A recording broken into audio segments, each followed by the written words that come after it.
Hello, what's up mga amigo? Lapdos sa butan amigo. So nalang ko'y kasir ninyo ha, na mo rin kadalit ako ninyo. Huwag magpamasin shop gali mo mga amigo. I-request niyo sa masin shop nga pabutangi kina nyo gamay ring ako ano.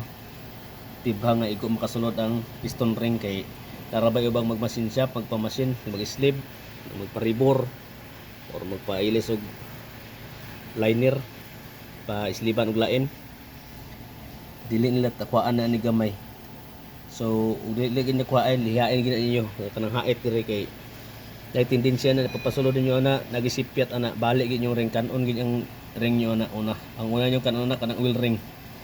So dapat butangan gid na si gamay nga kuha o kuha si gamay diri para makasulod ang piston ring. Para dili siya masama, dili siya maipit. So butangan gid na siya kuan. I-request gid niyo sa machine shop niyo nga butangan ani kay naiuban wala gid bitang butang. Dito na flat ana, ano flat hait, delikado kina. So dapat butangan gina siya ginani. Number 1 gina, i-request niyo sa machine shop pabutangi ginani para smooth kayo ang piston ring mosulod. Madisgrasya ang piston ring. Alright baby, rock and roll to the world. Oh yeah. So isa na lang. So ano lang mamigo, wala kasira ko lawa.